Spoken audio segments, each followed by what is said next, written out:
No one would buy the obese teenager. Until the lonely rancher took her in. The snow was falling hard that day, covering the shame on her face as she stood on the auction block. Men turned away, some laughed. And then one man with nothing to spare raised a single silver coin. He thought he was buying her freedom from the crowd's cruelty. But the moment she stepped into his wagon, the town began to whisper. Out here, winter doesn't just take cattle, it takes pride, trust, and the will to keep going. And when a paper from the sheriff's hand threatens to tear them apart, the man who saved her must fight harder than he ever has. Not against bandits or the cold, but against the very folks who share his church pew. She carries a truth about who she is that could cost them both everything or bind them together forever. When the snow melts, will they still have a home? Or will the town's judgment win? This space is built on something simple and enduring. The power of love, the truth in kindness, and the belief that quiet care can still change lives. The bitter wind stung Jonas's face as he guided Sarah Bell through the drifting snow toward his wagon. Her thin shawl offered little protection against the harsh Colorado winter, and he noticed her shoulders trembling. Without a word, he shrugged off his heavy wool coat and draped it over her. "But sir, you'll freeze," Sarah Bell protested softly, her voice barely carrying above the howling wind. "Been through worse," Jonas replied, his boots crunching through the fresh powder. He could feel the townspeople's stares burning into his back, their whispers carried away by the wind. The coat had belonged to his late wife Martha, kept stored in the wagon for emergencies. The sight of it on another person stirred something. In his chest, not pain exactly, but a dull ache of memory. The wagon stood waiting at the edge of town, his old bay mare stamping her hooves against the cold. Jonas helped Sarah Bell up onto the wooden seat, noting how carefully she moved, like someone used to being scolded for making noise. Her father's cruel words still hung in the air between them. Too fat, worthless, more trouble than she's worth.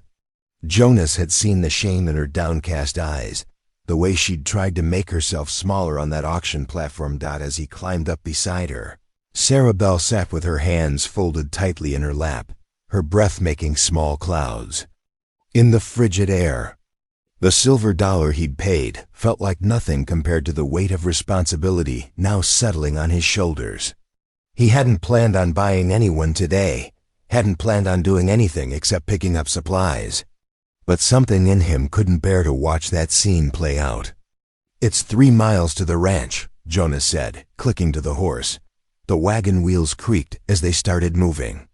"Not much to look at, but it's warm inside. Got a proper stove and plenty of firewood."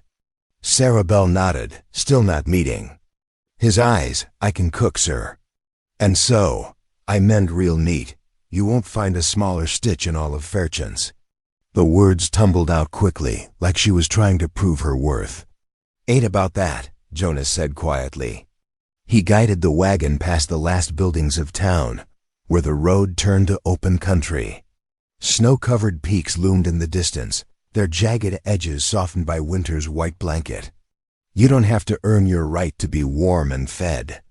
That's just that's just being human." He saw her hands tighten on the coat's worn fabric, and a single tear traced down her cheek before the wind whipped it away. They rode in silence for a while, the only sounds the crunch of wheels on snow and the steady breathing of the horse. "My mama used to say that God has a purpose for everyone," Sarah Bell said finally, her voice so soft Jonas had to lean slightly to hear it, "even them that others call worthless." Jonas thought about Martha then, about the prayers they'd shared, and the dreams they'd had for their future, the baby they'd lost, the empty chairs at his table.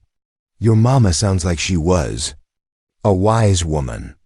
"She was Cherokee," Sarah Bell added, then tensed like she wished she could take the words back. Jonas just nodded, keeping his eyes on the snow-covered road ahead. "Land knows its people," he said. "Don't matter what others think about it."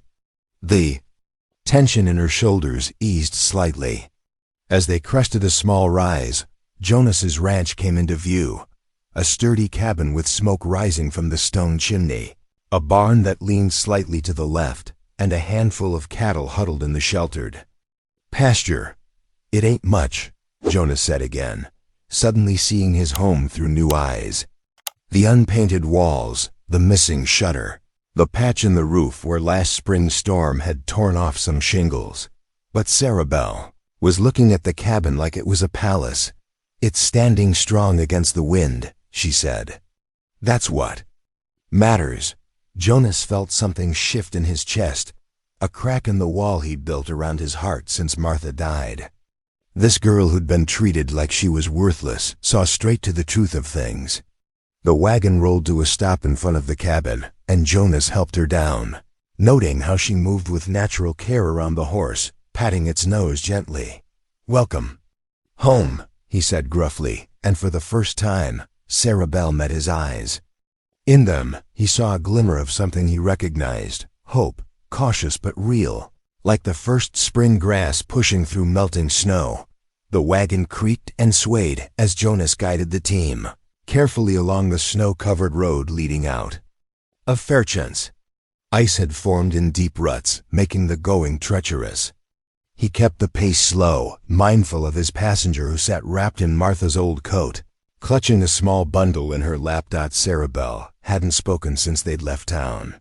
She perched on the very edge of the wagon seat, as if afraid to take up too much space.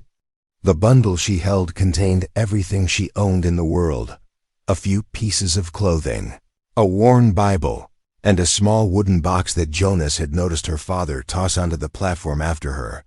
The wind had died down some, but fat snowflakes still drifted around them. Jonas cleared his throat. "Might take us longer than usual to get home in this weather."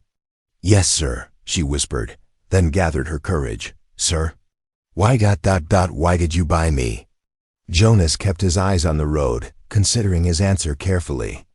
The truth was, he wasn't entirely sure himself.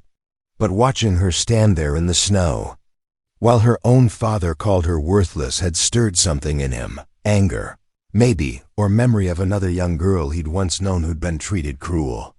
"Couldn't stand to watch it," he said finally. "Weren't right. What was happening to you?" Sarabelle's fingers tightened on her bundle. "Most folks just looked away." "Well, I ain't most folks," Jonas replied. Up ahead, he spotted the creek where he usually watered his team. "Need to stop here a spell, let the horses drink." He pulled the wagon to a halt near the creek bank. Ice rimmed the edges of the water, but the current still ran strong in the middle. While Jonas led the horses to drink, Sarabelle stood beside the wagon, stretching her legs. "I can cook, sir," she offered quietly. "When we get to your place. I make good cornbread, and I know how to stretch beans to feed extra mouths." Jonas nodded, touched by her eagerness to prove her worth. That'd be welcome. They continued on as afternoon shadows lengthened across the snow. The temperature dropped steadily, and Jonas was glad to finally spot the familiar outline of his ranch house against the gray sky. It wasn't much. 2 rooms with a stone chimney, weathered logs chinked with mud and straw. The small barn leaned slightly, but it kept his horses and 2 milk cows warm enough. Sarabelle's eyes widened as they pulled up to the house. "It's sturdy looking," she said, and Jonas detected genuine appreciation in her voice. "Been standing 20 years, he replied. "Martha, my wife, she helped build it." He hadn't spoken her name aloud in months, but somehow it felt right to share that with Sarah-Belle. Inside, the house was cold and dark. While Jonas took care of the horses, Sarabelle set about lighting a fire in the cook stove. By the time he returned, stamping snow from his boots, warmth had begun to spread through the main room. She'd found the dry goods without having to ask. Beans soaking in a pot, cornmeal mixed and ready for baking. "Hope you don't mind," she said. "I looked in the cupboards. This is your home now too," Jonas said. "Least till spring. You don't need permission to use what's here." Sarah Bell's hands stilled for a moment over the cornbread batter. "Till spring," she repeated softly. They ate supper by lamplight, the snow falling steady outside the window. Despite Jonas's urging to take more, Sarah Bell ate small, careful bites, like someone used to making food last. She'd set the table neat as any church social, even finding an old cloth to lay down first. "Second bedroom's yours," Jonas said when the dishes were done. "Martha used it for sewing, but there's a proper bed. Clean sheets in the trunk." He showed her the room, small but snug, with a narrow window looking east toward the mountains. Sarah Bell stood in the doorway, clutching her bundle, looking overwhelmed by having a space of her own. "You're safe here," Jonas said gruffly. "Under my roof, you got nothing to fear.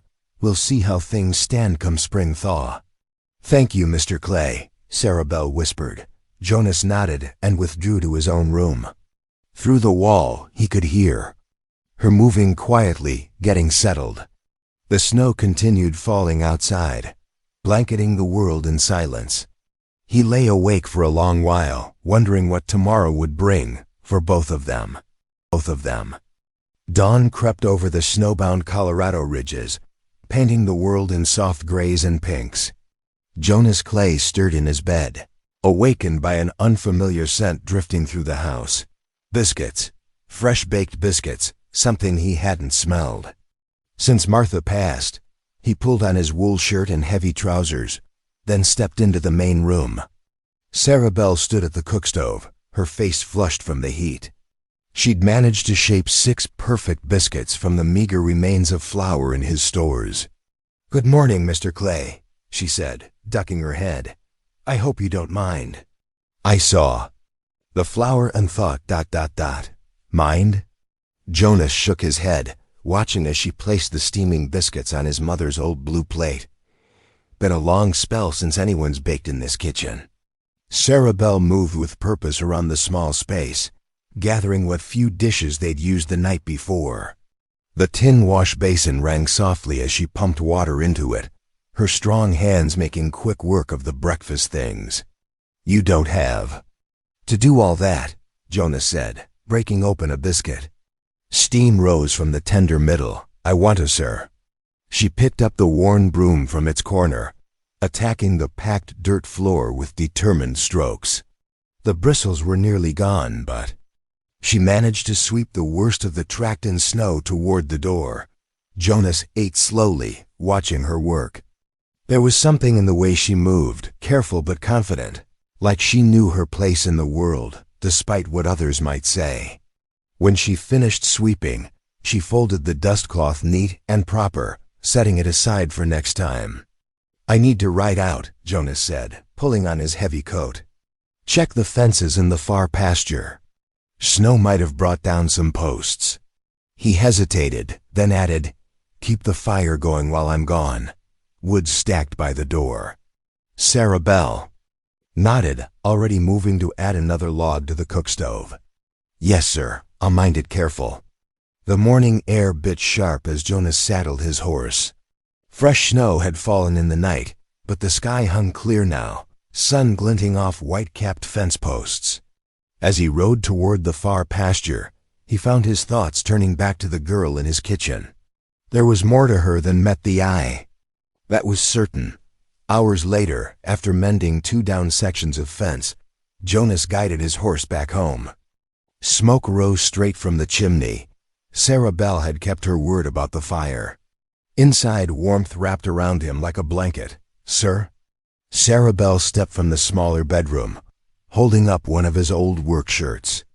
"I found this." With a tear in the sleeve, "I took the liberty of mending it." She showed him the neat stitches, so tiny they almost disappeared in the fabric. "That's fine work," Jonas said, surprised. The shirt had been sitting in his mending pile for months. "And I made stew," she added, "from the leftover beans.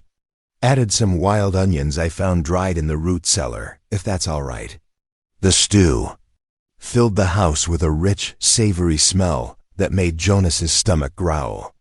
They sat down to eat, settling into a comfortable quiet broken only by the clink of spoons against bowls. Sarah Bell had set the table proper again, with the old cloth, and his everyday dishes arranged just so that as the evening drew in, Sarah Bell cleared her throat softly.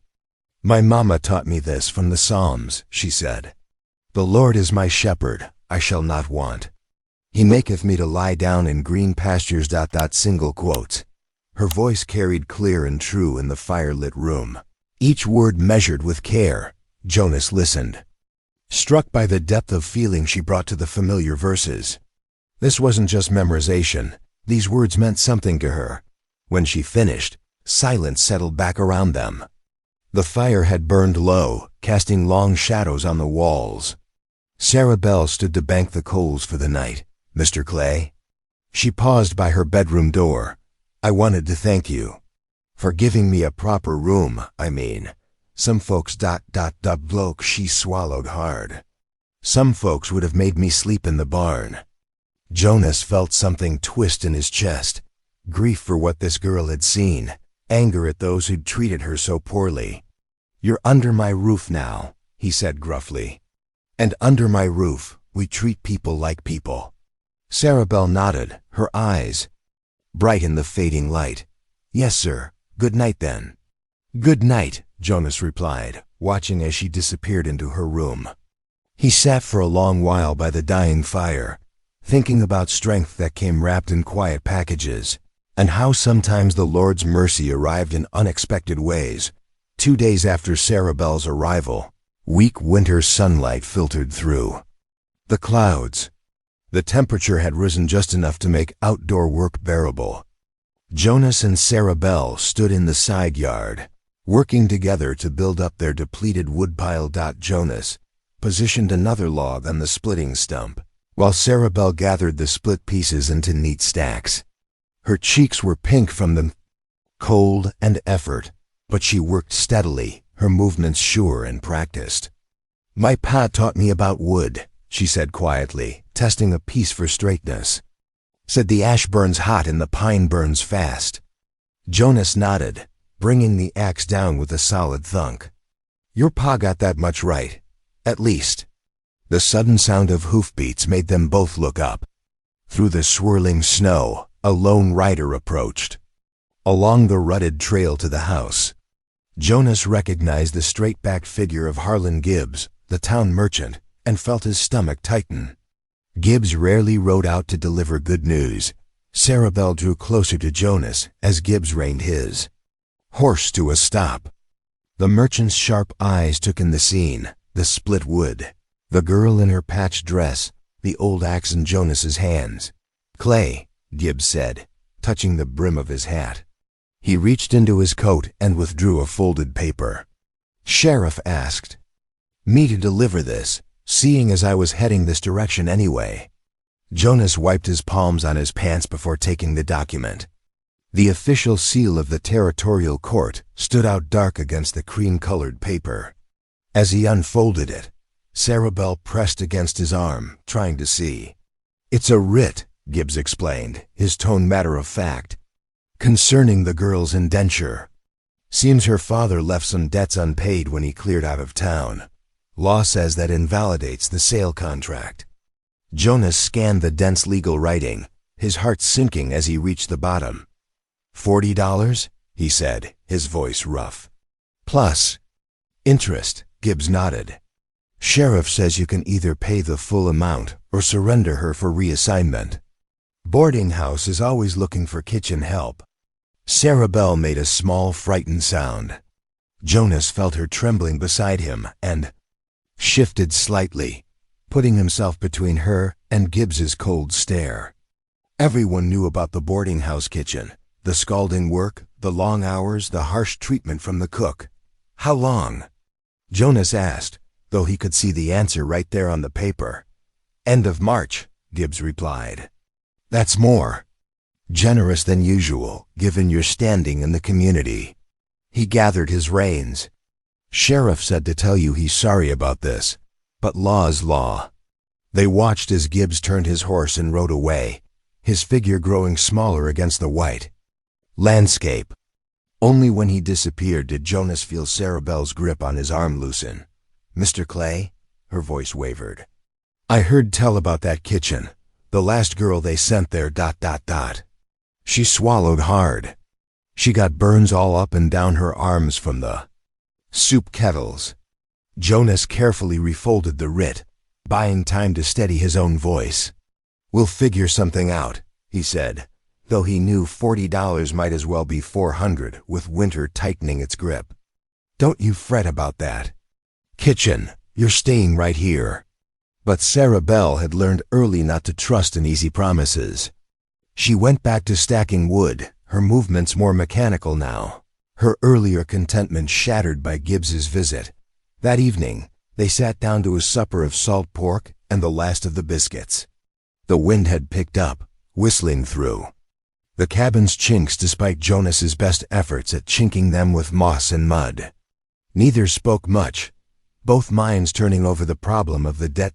Jonas watched as Sarah Bell picked at her food. Usually such a healthy eater, she'd arranged everything neat as always, plates aligned, forks on folded cloths, cups filled just so. The thought of her doing the same careful work in that boarding house kitchen, under the eye of someone who wouldn't appreciate her quiet dignity, made his jaw clench. "We've got till March," he said finally, breaking the heavy silence. "That's time enough to sort this out." Sarah Bell looked up, her eyes holding a wisdom beyond her 16 years. "Yes, sir," she said softly. But they both heard the worry beneath her words, clear as the wind's moan outside. The rest of the meal passed in silence, broken only by the scrape of forks and the pop of burning logs in the stove. Outside, snow began to fall again, adding another layer to the white blanket that already covered the Colorado high country. March seemed both too far away and too close as they sat there, each lost in thought about what the future might hold. The next morning dawned crisp and clear, with sunlight glinting off the snow-covered peaks. Jonas sat at the kitchen table, pencil in hand, working figures on a scrap of paper while Sarah Bell cleared away their breakfast dishes. "Might get $5 for that extra bridle hanging in the barn," he muttered, making another note. "Old Mr. Wilson's been asking about fence repair come spring thaw." Sarah Bell paused in her work, dish towel twisted in her strong hands. "Mr. Clay, I could help earn some too." Her voice grew steadier as she continued. "I'm real good with a needle, could do mending for folks, and my biscuits always turn out light." Jonas looked up, studying her determined face. The girl had proved herself capable these past days, and they needed every penny they could scrape together. Still he hesitated. "Don't want folks thinking I'm working you too hard." "Please, sir, I want to try." She squared her shoulders. "Can't be worse than standing on that auction block." The memory of that day made Jonas's jaw tighten. After a long moment, he nodded. "Reckon we could hitch up the wagon, make a proper go of it in town." They spent the next hour gathering what they could sell. Jonas pulled old tack from the barn, while Sarah Bell wrapped 3 loaves of fresh bread in clean cloth. The morning air bit sharp as they loaded the wagon, their breath forming white clouds. The journey into Fairchance took longer than usual. Jonas kept the team to a careful walk, mindful of ice hidden beneath the snow. Sarah Bell sat beside him, clutching a bundle of mended clothes she'd worked on late into the previous night. "Marita Yazzie might be interested in these," she said softly. "She mentioned needing help with sewing when I saw her at the store last week." Jonas nodded approval. The blacksmith's wife was known for her fairness, and her word carried weight. In town. They reached Fairchance just before noon. The street was quiet, most folks staying indoors against the cold. Jonas helped Sarah Bell down from the wagon, noting how she straightened her worn shawl with dignity before heading toward the blacksmith's shop. While she was gone, Jonas arranged his items along the wagon bed: bridles, an old saddle that had been gathering dust, some lengths of rope he'd saved. A freight wagon was stopped outside the mercantile, its driver stamping his feet to keep warm. "That saddle for sale?" the freighter called out, walking over to inspect it. "Sure is. Jonas lifted it for the man to see. Good leather, just needs a bit of oil.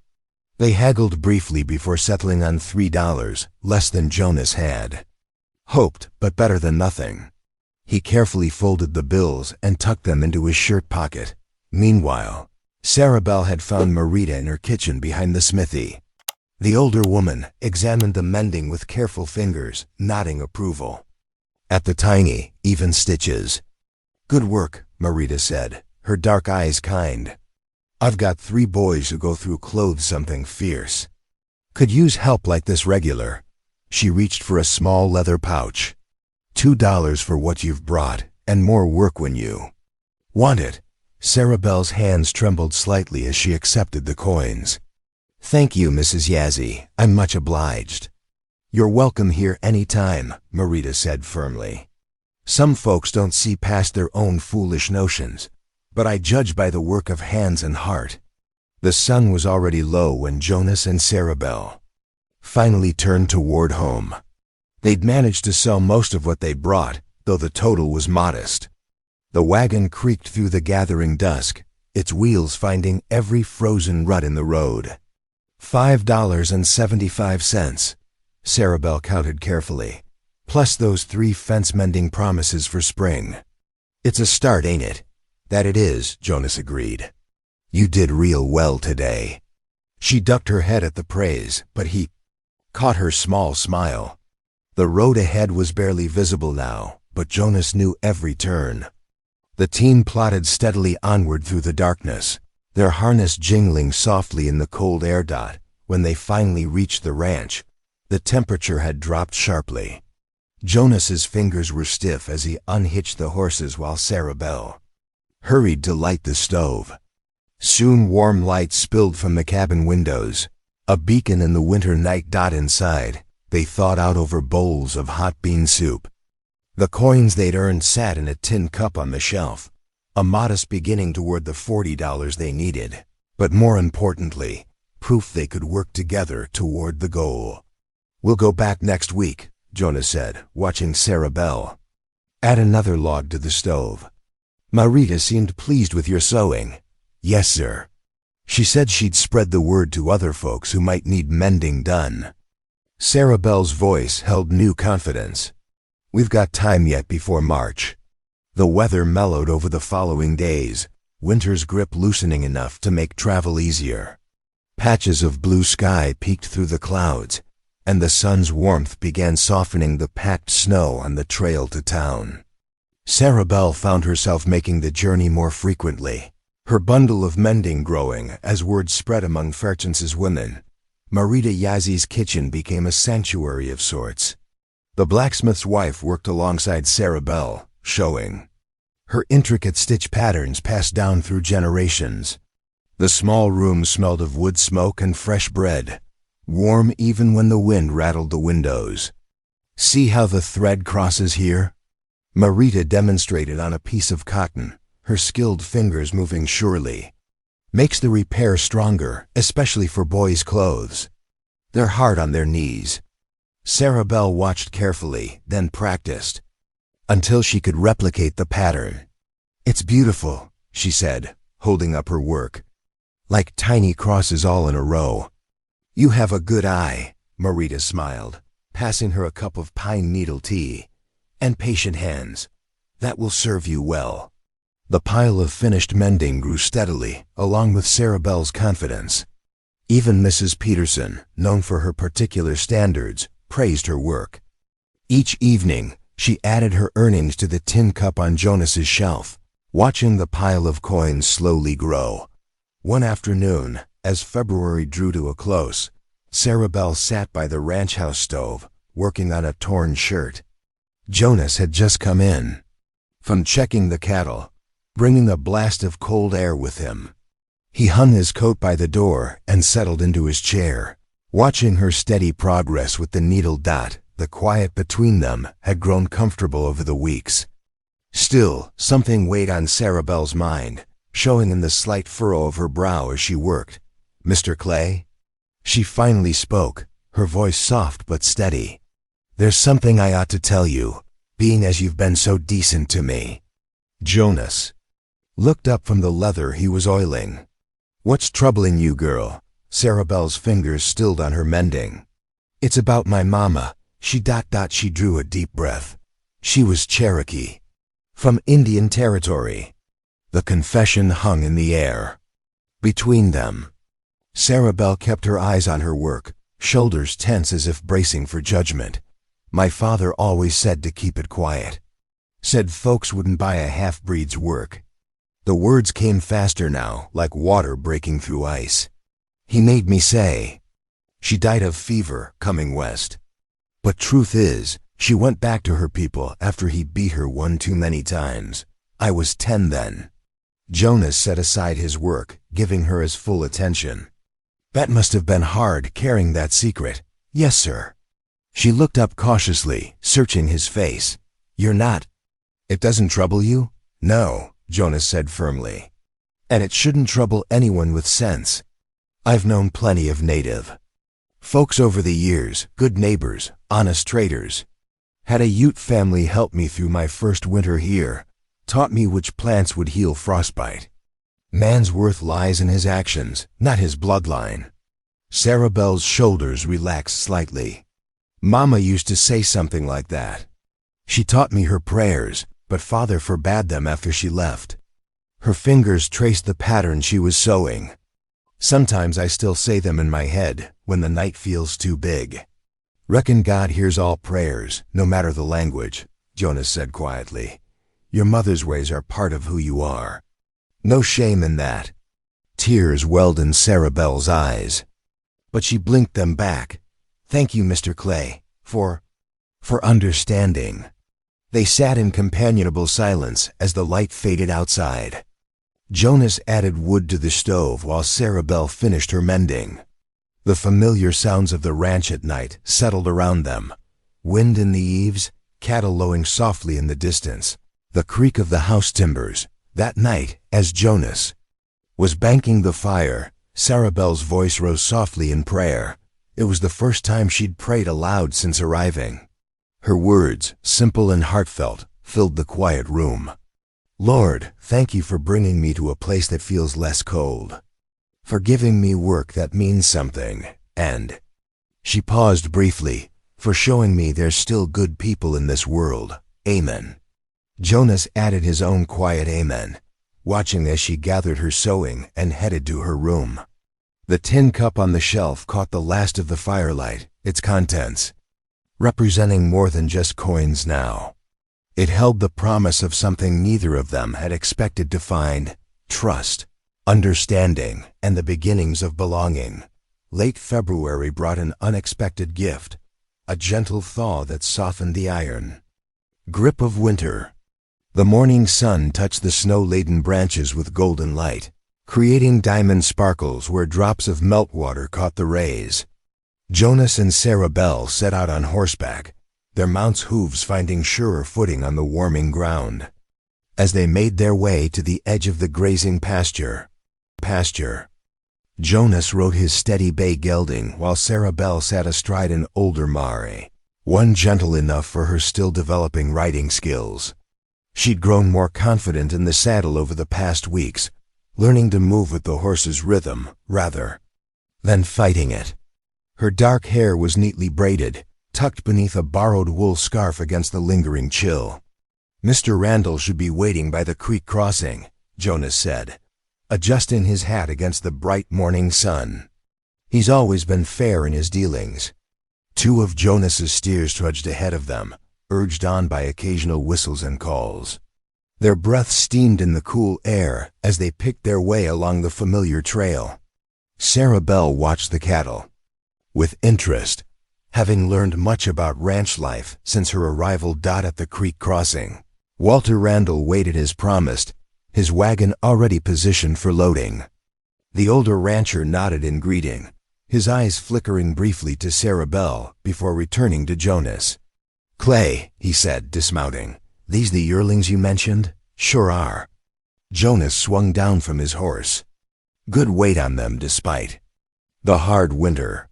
The men discussed terms while Sarabelle waited quietly, watching how Jonas pointed out the cattle's strong points without overselling. After some back and forth, they agreed on $5 per head. Randall counted out $10 in silver, the coins clinking as they passed from hand to hand. "Much obliged," Jonas said, pocketing the money. "They'll serve you well." The return journey took them through the outskirts of Fairchance. Several townsfolk were out enjoying the milder weather, including a cluster of women outside the mercantile. Their whispers carried on the breeze as Jonas and Sarah Bell rode past. Imagine keeping her out riding like some. And her kind too, shameless, really ... Sarah Bell felt the familiar urge to hunch her shoulders, to make herself smaller. Against their judgment. Instead, she remembered Jonas's words about her heritage, about worth lying in actions rather than bloodlines. Slowly, deliberately, she straightened her spine and lifted her chin.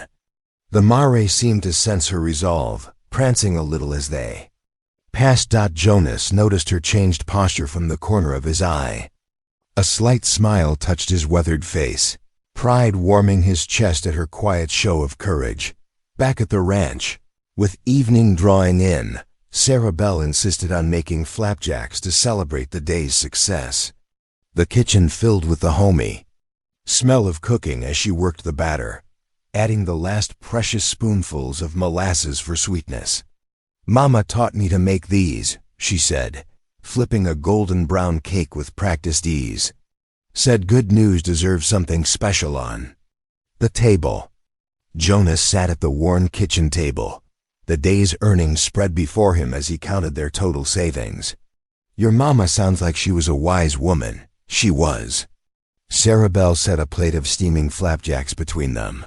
Would you tell me about your cattle-driving days while we eat?"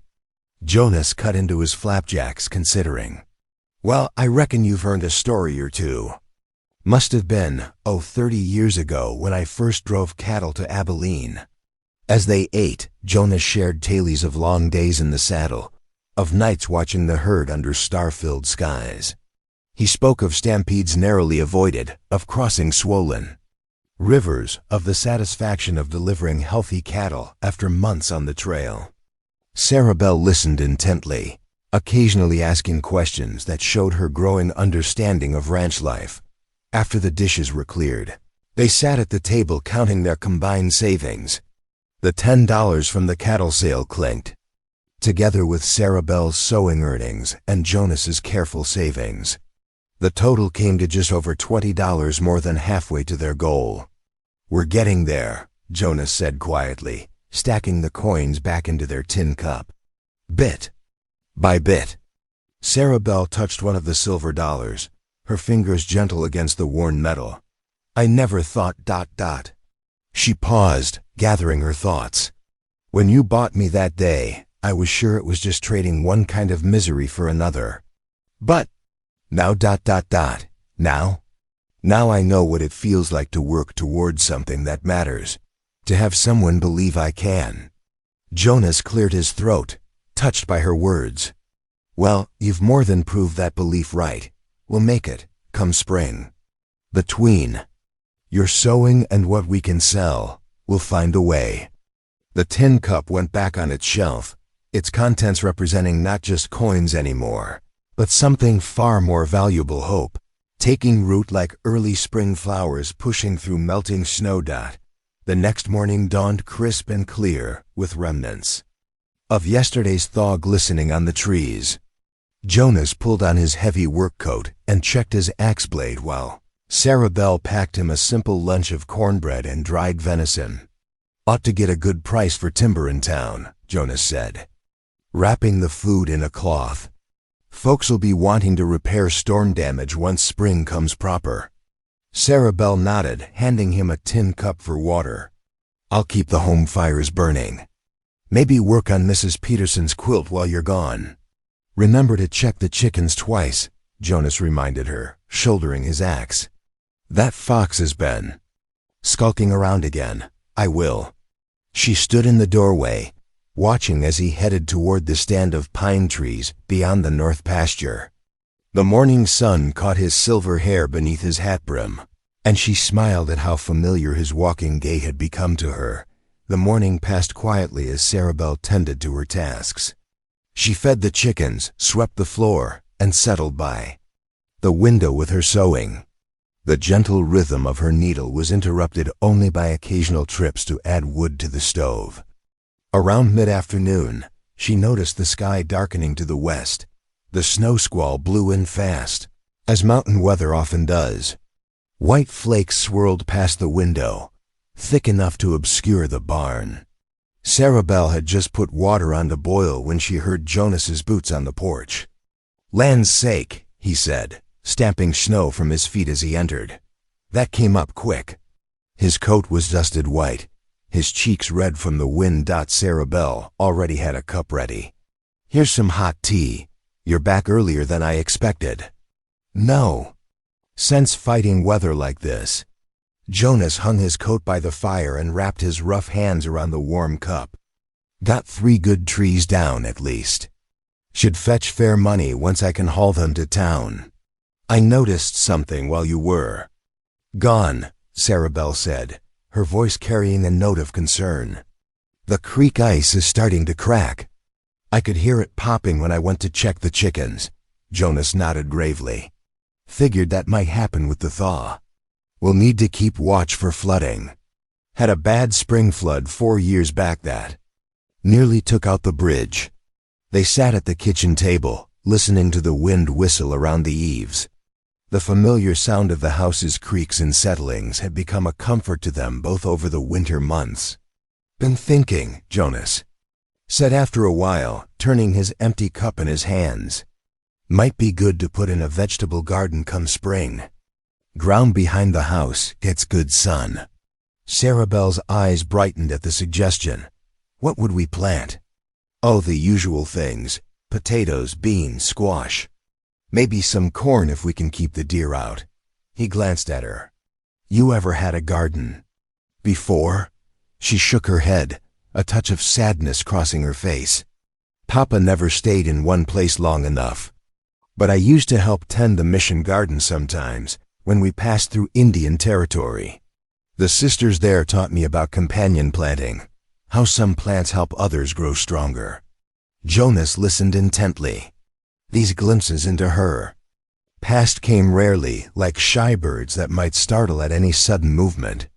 "Well then, you probably know more than I do about it. My Mary used to handle the gardening before ... He trailed off, then cleared his throat. "Been a while since anything's grown there but weeds." "We could start planning now," Sarabelle suggested softly. "Draw out where everything should go. Make lists of seeds we'll need." Jonas noticed her use of "we" and "our," small words that carried the weight of belonging.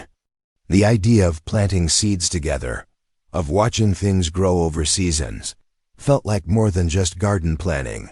It felt like a promise. "Reckon we could use that corner by the water barrel for herbs," he said. "And there's good dirt along the south wall for tomatoes." Sarabelle's fingers traced invisible rows on the tabletop. "And maybe ... maybe a few flowers too? Just a small patch by the door?" "Don't see why not." Jonas smiled at her hesitant suggestion. "Every proper garden needs some color."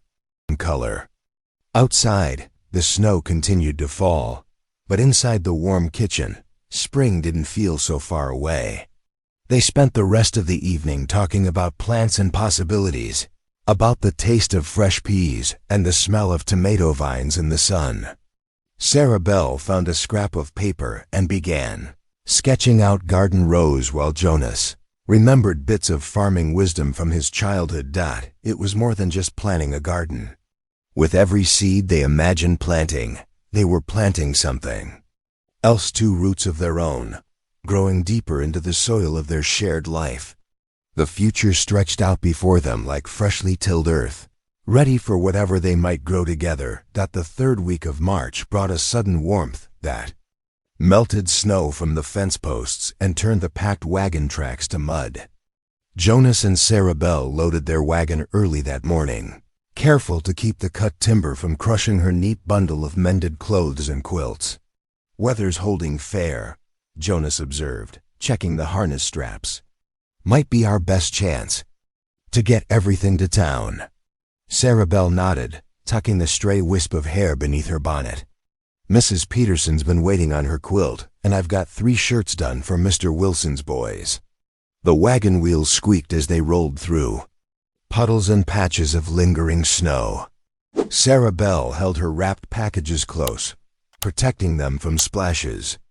Jonas noticed how she sat straighter these days, no longer shrinking when they passed other travelers on the road. In town, they split up to handle their separate business. Jonas hauled his timber to the lumber yard while Sarah Bell made her deliveries. The sun climbed higher, warming the muddy street as townspeople went about their morning tasks. Sarah Bell's first stop was the Wilson family store. Mrs. Wilson examined the shirts with careful fingers, nodding approval at the even stitches. "Fine work," she said, counting out coins. "My boys are hard on their clothes, but these should last." Next came Mrs. Peterson's house, where the finished quilt earned both payment and praise. "Such lovely pattern work," the older woman said, running her hand over the star design. "You've got a gift, child." By noon, Sarah Bell had completed all her deliveries. She found Jonas at the lumber yard, where he was finishing his negotiations with the yard master. "Got a fair price," he told her quietly as they walked back to the wagon. "Better than I expected, truth be told." They stopped at the general store to count their combined earnings. Jonas pulled out the leather pouch they'd been filling all winter, adding the day's take to their savings. Sarah Bell held her breath as he tallied the total. $38.65, he announced softly. Sarah Bell's eyes widened. "Only $1.35 short?" Jonas nodded, a smile crinkling the corners of his eyes. "Reckon we'll make it after all." As they stepped out of the store, Marita Yazzie called to them from the blacksmith shop across the street. She hurried over, her dark eyes bright with welcome. "You must stay for supper," she insisted, taking Sarah Bell's hand. "Thomas just finished a batch of fresh cornbread, and I've got a pot of bean soup that needs eating." Jonas started to decline, but Sarah Bell's hopeful glance changed his mind. "Much obliged," he said. "If you're sure it's no trouble." The blacksmith shop was warm from the forge, and the attached living quarters smelled of fresh bread and wood smoke. Marita's 3 children helped set the table while Thomas, still wearing his leather apron, carved thick slices of cornbread. During the meal, conversation flowed easily. The children peppered Sarah Bell with questions about life on the ranch, and she answered with gentle patience. After the dishes were cleared, Marita asked Sarah Bell if she remembered any of the hymns from church. Sarah Bell hesitated, then nodded. In a clear, rich voice that filled the room, she began to sing "Amazing Grace." The children stopped their fidgeting, drawn to the pure notes. Even Thomas set down his coffee cup to listen. Jonas watched as she sang, seeing not the frightened girl from the auction block, but a young woman growing into her own strength. Her voice carried all the way to the rafters, sure and sweet. When the last note faded, Marita's youngest daughter sighed. "That was pretty as sunshine," she declared, making everyone laugh. The stars were just beginning to appear when Jonas and Sarah Bell finally bid farewell to the Yazzies. The evening air had grown cool again, but neither minded the chill as they started the drive home. Their wagon wheels cut fresh tracks in the mud as they rolled past the dark buildings of town. Above them, the stars scattered like silver coins. Across black velvet, and a quarter moon hung low on the horizon. Jonas cleared his throat. "You did real well today," he said. "I'm proud of how far you've come." Sarah Bell was quiet for a moment, looking up at the stars. "I'm proud of you too," she replied softly. "Not many men would have worked so hard to help someone like me." "Someone like you deserves every chance," Jonas said firmly. "Don't let anyone tell you different." They rode on in comfortable silence, the steady clop of hooves marking time with the creaking wagon wheels. The lights of town faded behind them. But ahead, their own lamp burned in the ranch house window, guiding them home. Dawn painted the mountain peaks in pale gold, but Jonas barely noticed the beauty. His thoughts dwelled on the dark clouds that had dumped rain all night, and the sound of rushing water that seemed louder than usual. After a quick breakfast of cold biscuits, he saddled his bay gelding while Sarah Belle watched from the porch. "The creek sounds mighty full," she said, wrapping her shawl tighter against the morning chill. Jonas nodded, checking the cinch. "Need to see how the lower pasture fared. Them calves ain't strong enough yet for this kind of weather." "Be careful," Sarah Belle called as he mounted. "Ground's bound to be treacherous." The trail down to the lower pasture twisted through scrub, oak, and cedar. Jonas's horse picked its way carefully over mud-slick rocks, ears pricked forward at the prosy, growing roar of water.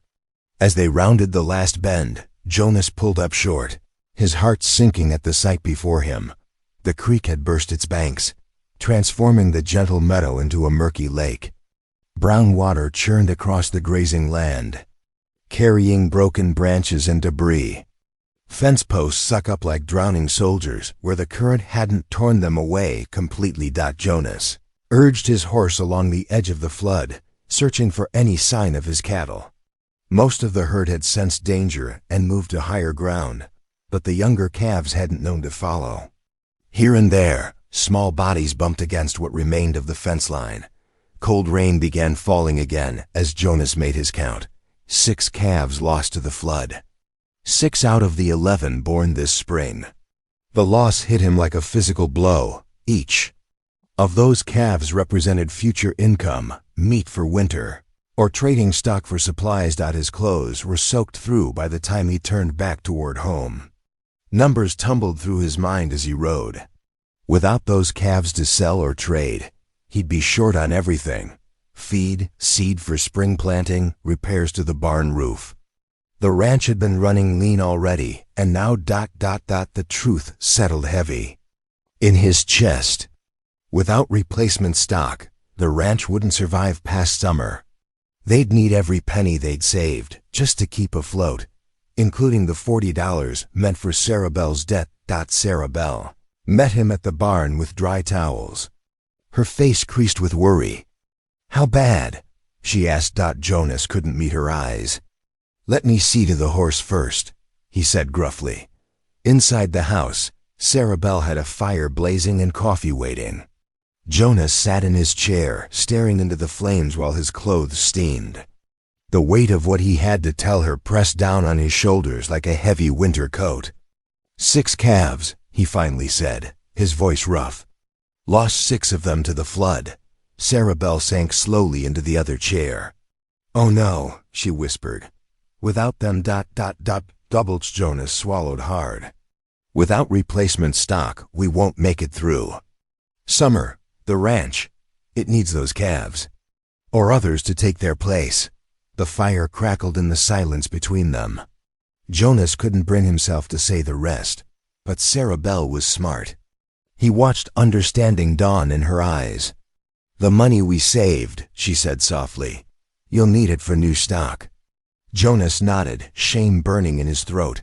"I'm sorry, Sarah Belle. I gave you my word about that debt, but now..." Tears slipped down Sarah Belle's cheeks, catching the firelight. She brushed them away with trembling fingers. "You don't have to explain," she said. "I understand. If there was any other way, the ranch has to survive," she interrupted gently. "It's your home, your life's work." She drew a shaky breath. "And you've already done more for me than anyone else ever has." Jonas gripped the arms of his chair, fighting back his own emotion. All winter they'd worked toward paying that debt, bringing Sarah Belle her freedom. Now the flood had washed away their progress as surely as it had taken his calves. The fire burned lower as they sat in shared silence, each lost in their own thoughts. Outside, the rain continued to fall, and somewhere in the darkness, the swollen creek rushed on, heedless of the dreams it had destroyed. The next morning, Jonas sat at the kitchen table before sunrise, his coffee growing cold. The house felt unusually quiet. No sounds of Sarabelle stoking the fire or mixing biscuit dough. His shoulders ached from yesterday's long ride, but the pain in his chest had nothing to do with physical weariness. He had to tell the sheriff they couldn't pay. The thought of watching Sarabelle hauled off to that boarding house kitchen turned his stomach, but he saw no other choice. The ranch needed those replacement calves, or everything he'd built over the years would crumble. A floorboard creaked upstairs. Jonas looked up, expecting to see Sarabelle descending the narrow stairs.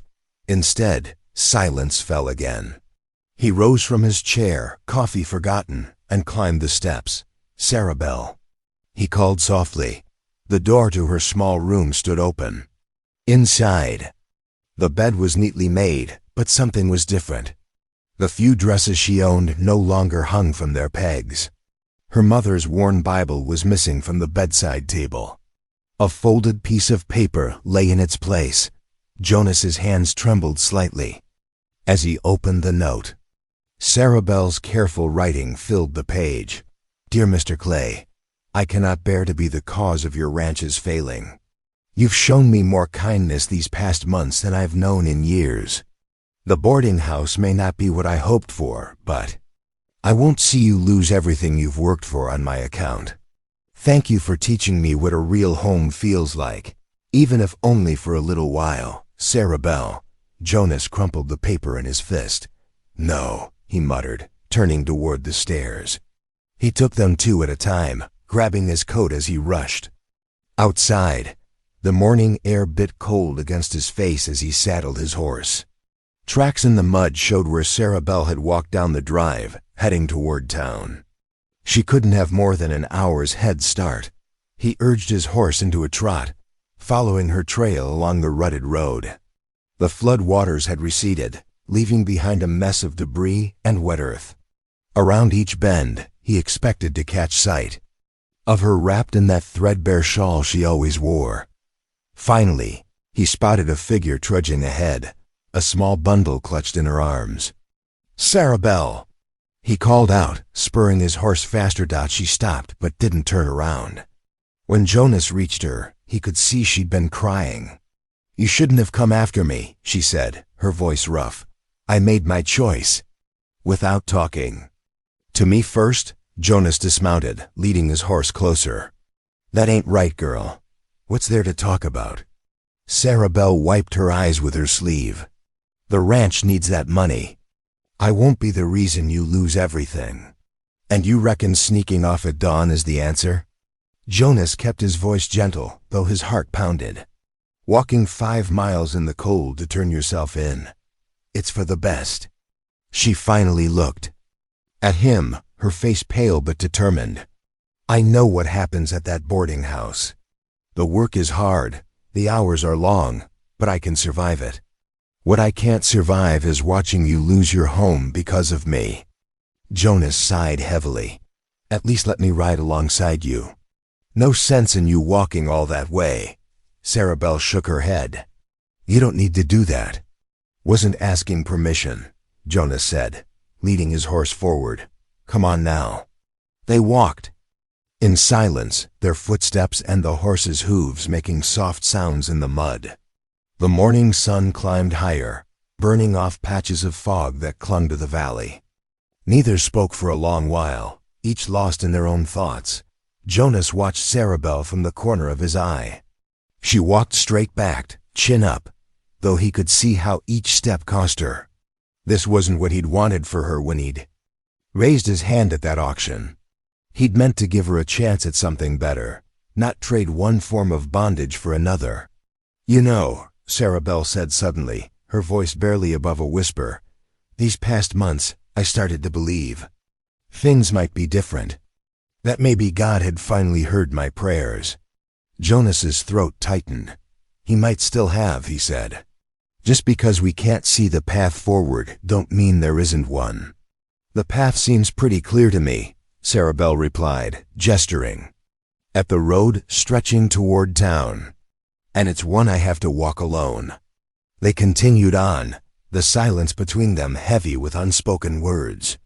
Jonas led his horse, matching her pace step for step, even as his heart rebelled against their destination. Each mile brought them closer to the moment he'd have to watch her walk through that boarding house door. And there wasn't a blessed thing he could do about it. The morning wore on, and the town's buildings began to appear through the trees. Sarah Bell's steps slowed almost imperceptibly, but she kept walking. Jonas stayed beside her, his presence the only comfort he could offer as they made their way toward an ending neither of them wanted. The town of Fairchance emerged from the morning mist. As Jonas and Sarah Bell rounded the last bend, church bells rang out across the muddy streets, calling folks to Sunday service. Sarah Bell paused at the edge of town, clutching her bundle tighter. "I should go to the sheriff's office," she said quietly. "Best to get it done before everyone comes out of church." Jonas nodded slowly, though each movement felt heavy. "I'll tie up at the church first. Reckon I could use a word with the Lord before." He couldn't finish the sentence.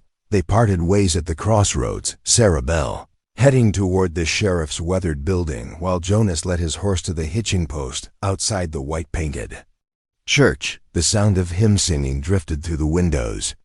He removed his hat, brushed some dust from his coat, and slipped inside just as Pastor Wills stepped up to the pulpit. The congregation sat in their usual places, merchants near the front, ranchers toward the back, children fidgeting in their Sunday best. Jonas took a seat in the last pew, his empty hat beside him. The familiar sense of wood polish and lamp oil filled the air as Pastor Wills bowed his head. "Let us pray," the pastor began, his voice carrying to the rafters. "Heavenly Father, guide us in your wisdom as we gather here today, ...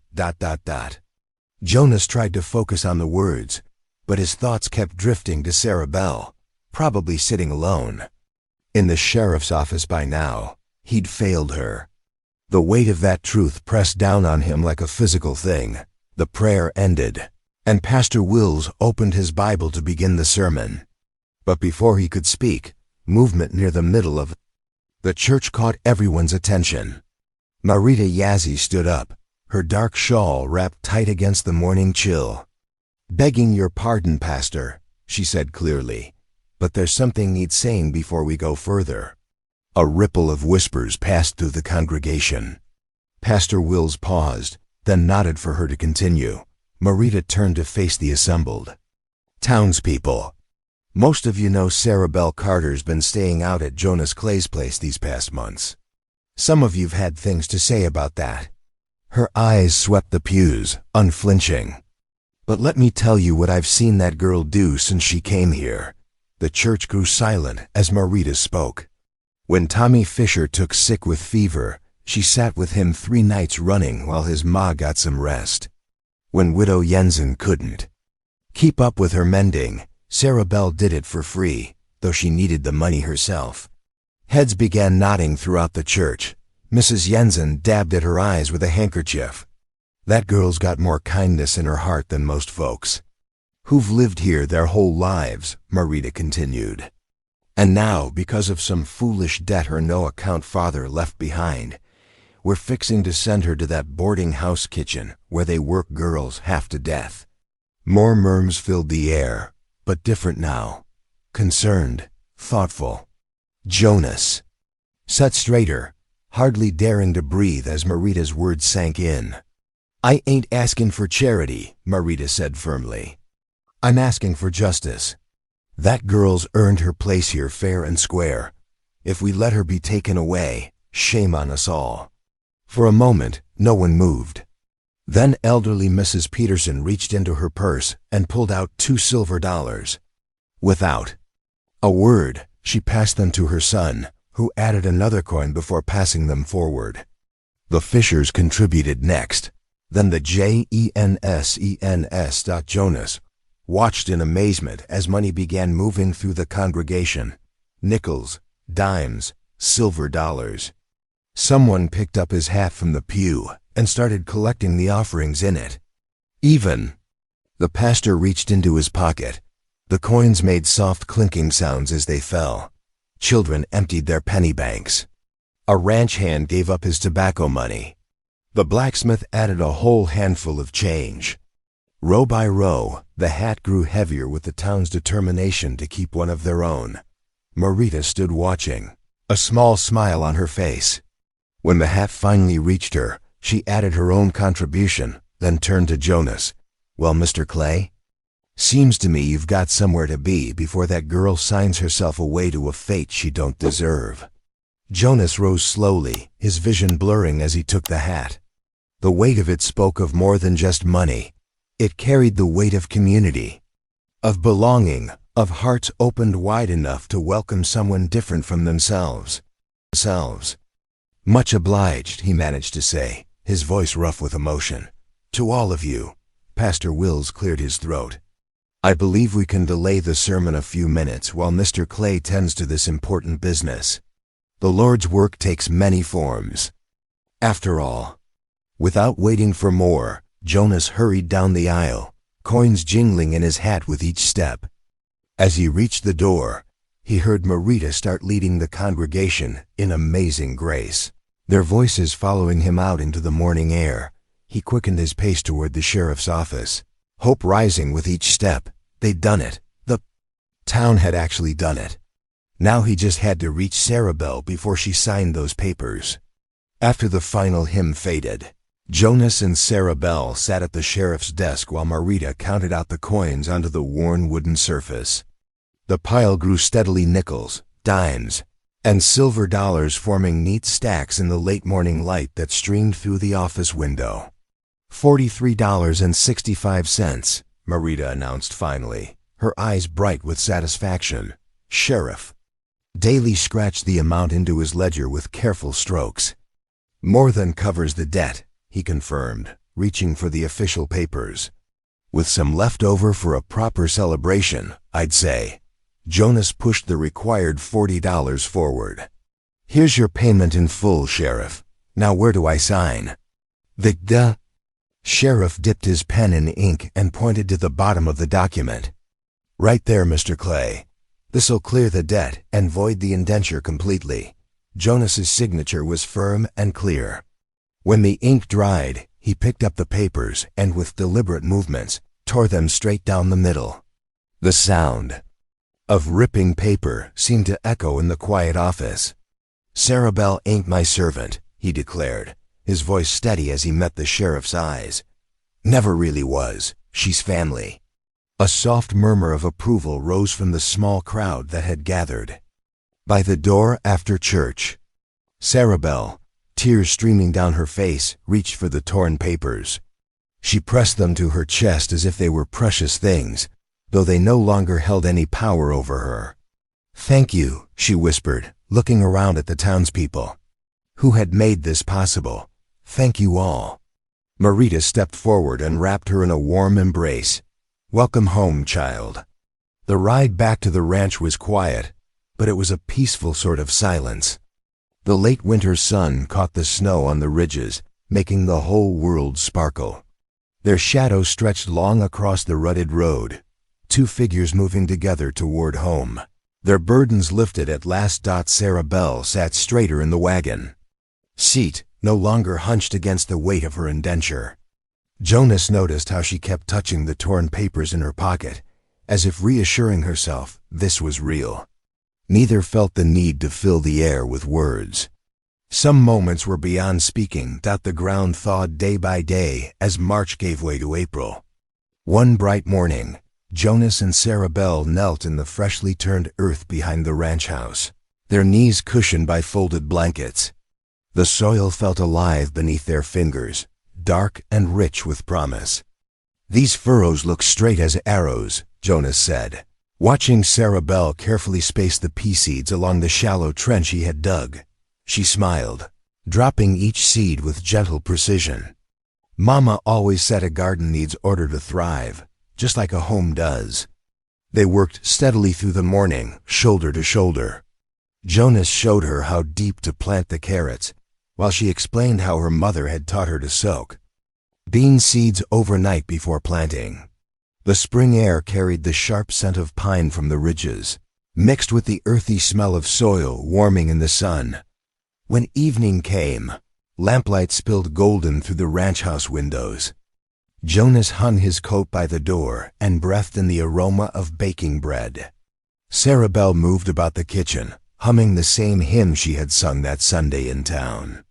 The familiar melody filled the space that had been empty for so long. As they sat down to supper, Jonas watched her place a steaming loaf on the table, its crust perfectly browned. The sight stirred something deep in his heart. Where silence had reigned for years, now there was the quiet rustle of her skirts, the gentle clatter of dishes being washed, the soft sound of her prayers before bed. Lord Shirley knew what he was doing, Jonas said quietly, breaking the bread. Didn't just give you a home, gave me back a family too. Sarah Belle's eyes grew bright with tears, but her smile was steady. He gave us both what we needed most. Through the window, stars began to appear in the deepening blue of the high country sky. Their light seemed clearer somehow, as if reflecting the peace that had settled over the ranch house, a peace built on belonging, on being wanted, on having someone to care for and a place to call home. If something today spoke to the part of you that still believes in love, stay a while. Subscribe. I'll be here again tomorrow with another story worth feeling.